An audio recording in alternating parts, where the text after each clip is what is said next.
क्यों? आज हम बात करेंगे रियल मैड्रिड की हिस्ट्री। रियल मैड्रिड जो क्लब है उसने वो कैसे फाउंड हुआ, वो किस तरह से अपने पास में था, किस तरह से वो आगे बढ़ा, किस तरह से वो इतना फेमस हुआ, क्या क्या उन्होंने हिस्ट्री में अचीव किया है, कौन कौन से बड़े प्लेयर्स रियल मैड्रिड में खेले, अब क्या क्या उनको ट्रॉफीज मिली हैं, उस तरह से हम उसके रिगार्डिंग हम लोग बात करेंगे।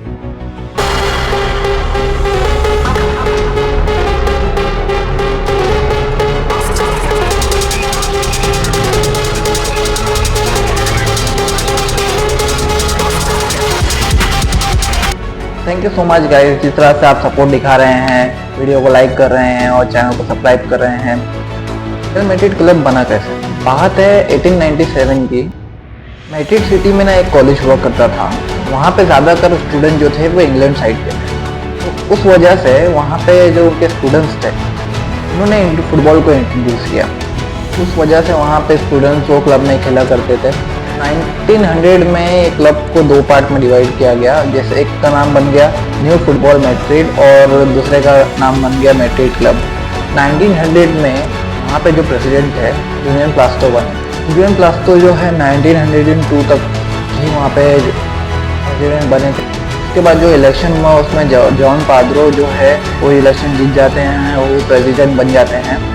देन उसके बाद जो है मैड्रिड क्लब को ऑफिशियली स्टेटमेंट मिल जाता है, वो मैड्रिड क्लब ऑफिशियली अनाउंस किए जाते हैं।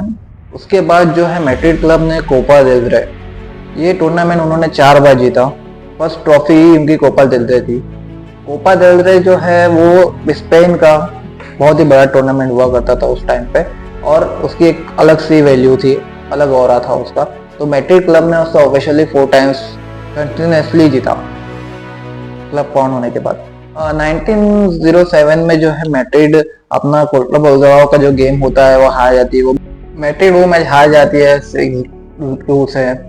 संटियागो बर्नाब्यू जो थे वो फ्यूचर में प्रेसिडेंट बनते हैं और उन्होंने 1957 में कहा कि ये वो मैच था जिससे स्पेनिश फुटबॉल जो है बदल जाता है। हमारा प्रोफेशन जो था वो बदल गया और हमें पता चला है कि फुटबॉल को असल में कैसे खेलना है। 1912 में रियल मैड्रिड जो है वो अपना स्टेडियम चेंज कर देती है, वो कैंपो दे बोर्ने में मूव कर देती है, जो कि वो उनका ऑफिशियल ग्राउंड बन जाता है। इससे पहले वो छोटे मोटे ग्राउंड्स पे ही फुटबॉल खेला करते थे।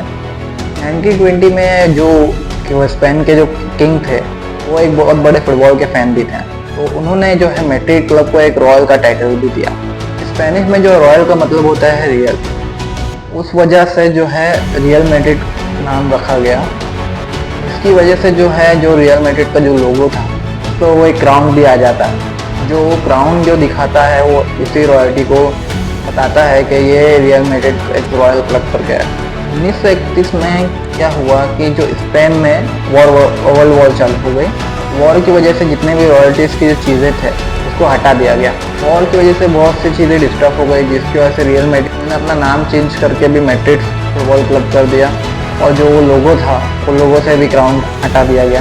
और 1939 तक के जितने भी चीज़ें थे थ्रू आउट द कंट्री सब स्टॉप हो गई थी। डिस्टर्बेंस इतना हो गया था कि जो फुटबॉल वगैरह भी सब क्लोज हो गए थे, जिस वजह से 1939 तक के जितना जो भी है फुटबॉल का मैड्रिड क्लब का नाम भी यहाँ पे गायब हो गया था। जिस तरह से जब वर्ल्ड वॉर जो ख़त्म हुई और 1945 में जब संटियागो बर्नाब्यू जो आए प्रेसिडेंट बने, जब तो उन्होंने बहुत ही अच्छा काम किया क्लब के लिए। आज जो भी फुटबॉल रियल मैड्रिड फुटबॉल का जो भी नाम है, जो भी अचीवमेंट है, वो उसका पूरा श्रेय संटियागो बर्नाब्यू को ही जाना चाहिए कि उन्होंने जितना जो काम किया था इन पास उसको देखते हुए। संटियागो बर्नाब्यू जो थे वो मैड्रिड के बेस्ट प्लेयर थे, कैप्टन थे और फर्स्ट टीम के चॉइस थी।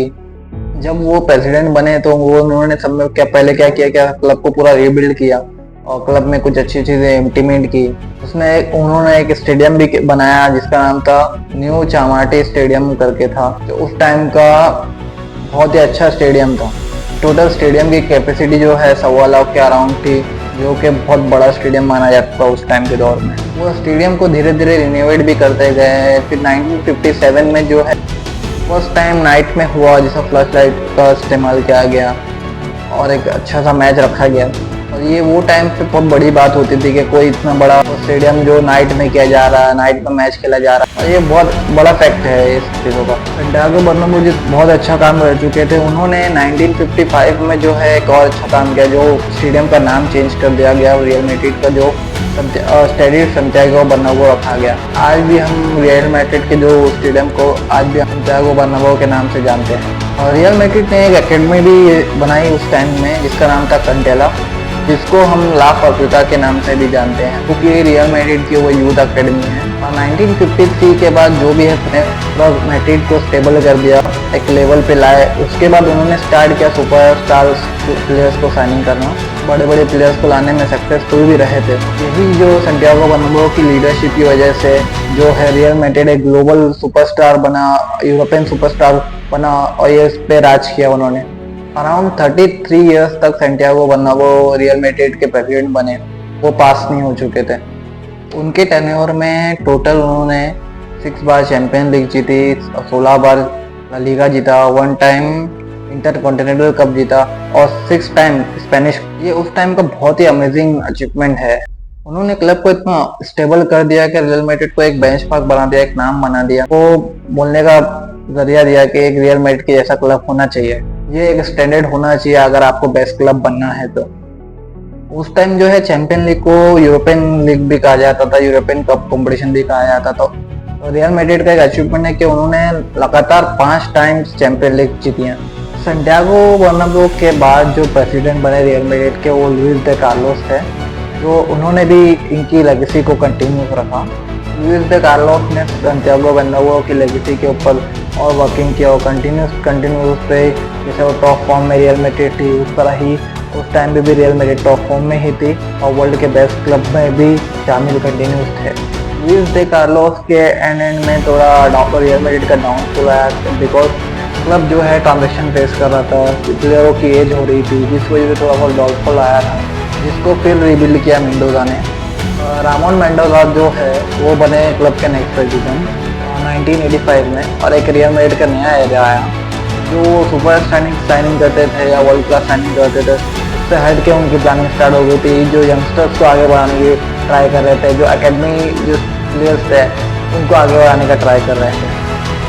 उनका एरिया भी बहुत सक्सेसफुल रहा। इन्होंने 2 बार यूएफए कप जीता, 5 बार ला लीगा जीता, लेकिन एक कप जीतना रह गया, चैंपियन लीग ट्रॉफी, जो यूरोपियन लीग के नाम से जाना जाता था उस time. Real Madrid champion league में सक्सेसफुल नहीं हो पाई। एसी मिलान जो है बहुत टफ कंपटीशन दे रही थी उस टाइम। रियल मैड्रिड को एसी मिलान को हराने में थोड़ी प्रॉब्लम्स क्रिएट हो रही थी, और लेकिन फिर भी उस टाइम रियल मैड्रिड का जो एरा था 1980s का वो अच्छा था।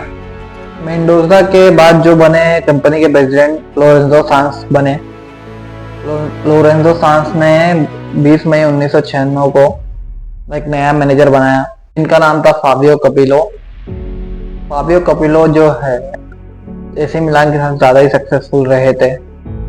1984 में एसी मिलान के साथ वो चैंपियन लीग भी जीते थे।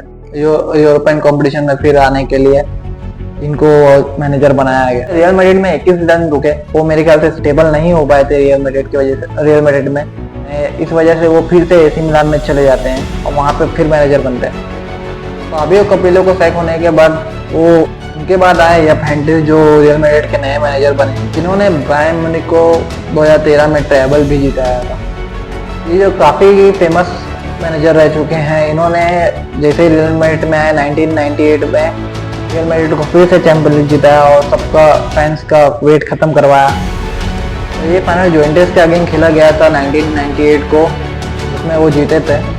चैंपियन लीग जीतने के बाद भी इनको सैक किया गया क्योंकि उनका इंटरनली फॉल आउट हो चुका था, जिस वजह से रियल मैड्रिड ने फिर न्यू मैनेजर चॉइस किया।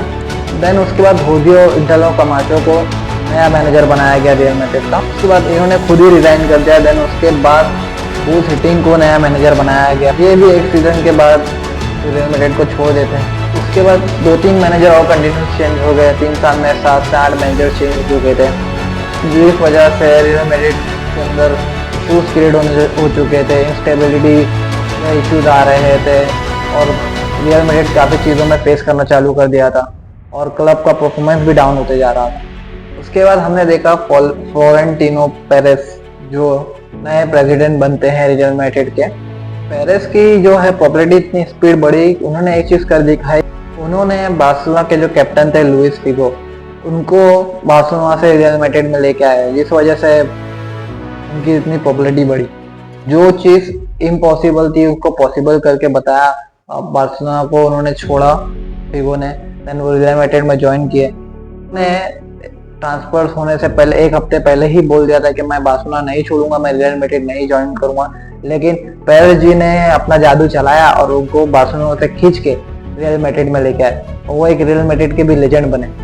फ्लोरेंटिनो पेरेस ने अपना पुराना जो रियल मैड्रिड की स्ट्रेटेजी थी, जो गैलेक्टिको वाली, जो जितने भी टॉप प्लेयर्स थे उनको साइनिंग करना, गोल्डन प्लेयर को साइनिंग करना, वो उन्होंने करना चालू किया। 2000 की जो समर विंडो आई उन्होंने बड़े बड़े प्लेयर साइनिंग किए, रिबर्ट कैलेकेड, कॉन्चेकाओ, सैंचेज। बहुत ही अप एंड डाउन टेन्योर था फ्लोरेंटिनो पेरेस का रियल मैड्रिड के पहले स्टार्टिंग दौर में।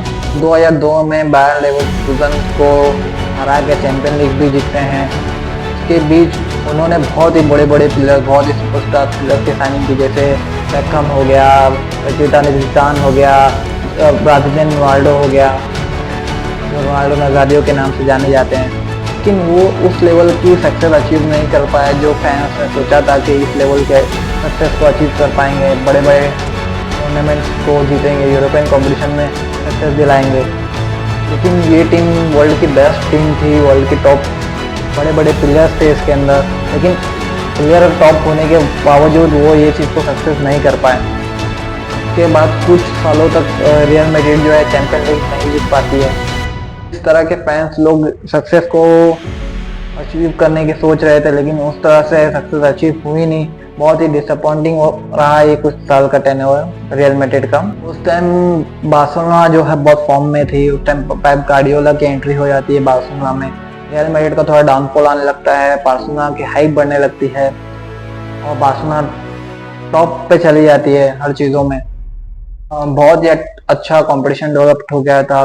फिर 2009 में फिर से फ्लोरेंटिनो पेरेस नए वापस से प्रेसिडेंट बनते हैं और वही पहले दर थे। उन्होंने क्या किया, वापस से साइनिंग स्टार्ट की। आते साथ ही क्रिस्टियानो रोनाल्डो को साइन किया, काका को साइन किया, बेंजेमा को साइन किया। रोनाल्डो की बात करें, बेंजेमा की बात करें, ये one of the best striker, midfielder, winger थे। अच्छी टीम बनाई उन्होंने, बहुत अच्छी टीम बनाई। इसके बाद जो है नए मैनेजर लाए गए Jose Mourinho. First season La Liga में सेकेंड प्लेस पे है, लेकिन उसके बाद उनका जो सेकेंड सीजन था बार्सिलोना का जो है डोमिनेंस थोड़ा वापस से वो फर्स्ट पोजीशन पे आए। उसके बाद जो 2 सीजन थे थोड़ा अंडर वैल्यूएट रहे एज पर रियल मैड्रिड। जोसे मोरिनो को सैक करके कार्लो एंचेलोटी को मैनेजर बनाया जाता है। उसके बाद finally Carlo Ancelotti champion league जिताते हैं अपनी रियल मैड्रिड की 10वीं। फाइनल में एटलेटिको मैड्रिड को हराते हैं, पूरा 90 मिनट्स का गेम होता है। सर्जियो रामोस के आखिरी मिनट्स में इक्वलाइजर करते हैं, एक्स्ट्रा टाइम में जीत जाती है रियल मैड्रिड। कार्लो एंचेलोटी के बाद फिर मैनेजर चेंज हुए, क्या 1-2 मैनेजर चेंज किए, फिर जिदान को मैनेजर बनाया गया रियल मैड्रिड का। फिर आपको पता ही है जिदान ने जो चैंपियन लीग की 3 पीट की, उन्होंने कंटिन्यूस 3 बार चैंपियन लीग जीता है। वो टाइम के सिनेरियो में उसने 2 बार चैंपियन लीग भी जीती। काफ़ी रियल मैड्रिड का जो रहा है टेन्योर थोड़ा ऊपर नीचे रहा है। तो उसके बाद की बात करें हम तो उसके बाद से हमारे को वापस से सक्सेस मिलने लगी। 2005 की बात करें तो जितना भी इश्यूज थे थोड़े थोड़े सॉल्व होने लगे, रिजॉल्व होने लगे। इसका क्रेडिट जो है फ्लोरेंटिनो पेरेस को ही ज़्यादा कर दिया जाता है। 2018 के बाद जो क्रिस्टियानो रोनाल्डो जो किए जुवेंटस में, उसके बाद भी जो है रियल मैड्रिड अच्छा परफॉर्म कर रही थी, लेकिन 18-19 सीजन थोड़ा डाउन था, लेकिन परफॉर्म अच्छा कर रही थी। 1920 में फिर से वो ला लीगा जीतते हैं। 2021 में वो चैंपियन लीग के सेमीफाइनल तक पहुंचते हैं। में भी लास्ट डे तक टिकी हुई थी, लेकिन अनफॉर्चुनेटली वो ये टाइटल जीत नहीं पाए थे ला लीगा का। फिर से कार्लो एंचेलोटी जो मैनेजर बनते हैं, कमाल संभालते हैं, फिर से वो चैंपियन लीग वगैरह में आते हैं, चैंपियन लीग जीतते हैं। काफी अच्छा फ्लोरेंटिनो पेरेस रियल मैड्रिड की कमान संभाल रहे हैं। अभी एम्बाप्पे की साइनिंग की है, जूड बेलिंगम है, कामाविंगा है, वल्वर्दे है, रोड्रिगो है, विनीसियस जूनियर है, बड़ी बड़ी साइनिंग्स वो कर रहे हैं। क्लब के पूरे टेन्योर में अप्स एंड डाउन बहुत आए, लेकिन फिर भी उन्होंने आपको सर्वाइव किया, उन्होंने अपने आप को ऊपर रखा। इसलिए क्लब को वर्ल्ड के best club in the world में टॉप पे प्रायोरिटी दी जाती है। वर्ल्ड में टॉप पे नंबर 1 पे आता है ये क्लब। रियल मैड्रिड के डीएनए में ही सक्सेस लिखी हुई है, क्यों कि वो कभी ये नहीं सोचते कि अगर हारना है, हमेशा जीतने के ऊपर ही रहते हैं, हमेशा अपने आप को मानते हैं कि अब वर्ल्ड के टॉप क्लब है और उसमें सारे world class player, top players होने चाहिए। ये उनकी मेंटेलिटी है, जिस वजह से वो आज भी दुनिया के बेस्ट क्लब में से आते हैं। हर प्लेयर का सपना होता है रियल मैड्रिड में जाके खेलना, वहाँ पे सैंटियागो बर्नाब्यू पे अपना गेम दिखाना। वहाँ पे रियल मैड्रिड के टाइटल अचीवमेंट की बात करें तो उनको club of the century 1 time मिल चुका है, चैंपियन लीग 14 टाइम को जीत चुके हैं, ला लीगा 36 टाइम जीत चुके हैं, कोपा डेल रेते 20 टाइम जीत सके हैं, यूफा कप 2 टाइम जीते हैं, क्लब वर्ल्ड कप जीत चुके हैं, टाइम लिटिल क्लब 2 टाइम जीत चुके हैं, कोपा लतीना 2 टाइम जीत चुके हैं, यूएफा सुपर कप जीत चुके हैं 5 टाइम, स्पेनिश सुपर कप जीत चुके हैं 5 टाइम्स। इतनी ट्रॉफीज रियल मैड्रिड जीत चुकी है कि 4-5 क्लब मिल के भी इतने ट्रॉफी जीत नहीं पाते हैं और ये हिस्ट्री में लिखा जाएगा। रियल मैड्रिड ने भी बहुत मुश्किल समय देखे हैं, ऐसा नहीं था कि इनका जो टर्नओवर है या अभी तक के जो सक्सेस अचीव कर पाए हैं इजी था। बहुत मेहनत की है इन्होंने भी, इन्होंने हर सिचुएशन से लड़ा है और उन्होंने अपने क्लब को इतने अच्छे मुकाम पे लेके आए हैं और इस तरह से उन्होंने रिबिल्ड किया है। इस तरह के और भी वीडियोस देखने के लिए चैनल को सब्सक्राइब करें और वीडियो को लाइक करें और बेल आइकन दबाना ना भूलें। Subscribe for more content.